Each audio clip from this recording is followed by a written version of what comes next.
मुस्कान थे, उसने कहा मैंने तो जाना ही है, लेकिन हस्बैंड ने कहा जब मैंने तुम्हें कह दी कि तुमने नहीं जाना, और इस्लाम इस चीज़ की परमिशन देता है कि जब एक खावंद अपनी बीवी को जिस चीज़ से मना करता है तो उसकी अतायत करना जो है ना उस पर वाजिब है। अगर तो वो चीज़ क्या है शरई तौर पर अगर वो चीज़ बिल्कुल ठीक है और उस मतलब कि इस्लाम ने इतनी ज़्यादा जो है ना शोहर को दी हुई है कि भाई अगर वो इस चीज़ से मना करते हैं तो वाइफ ने बीवी ने उसके ऊपर इम्प्लीमेंट करना है, अगर तो वो इस्लाम की हदूद से बाहर नहीं है तो ठीक है।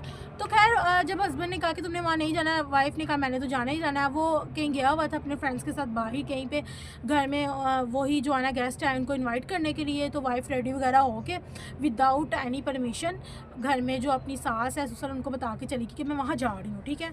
तो सास ससुर को नहीं पता था कि हस्बैंड वाइफ में रात को क्या बात हुई है क्या नहीं इस टॉपिक को लेकर। दोबारा जब उसके हस्बैंड घर आए उन्होंने पूछा कि कहाँ पे है मुस्कान, तो उन्होंने बताया कि मुस्कान को जो है ना यहाँ पे लेने के लिए आए थे और मुस्कान चली गई हुई है फंक्शन पे। तो वो कहती कि मैं आ जाऊँगी 2 से 3 आवर्स के अंदर अंदर, ठीक है। ड्राइवर के साथ वो गई है, साथ वो जो थे उन जो भी रिलेटिव्स थे उनके साथ गई है।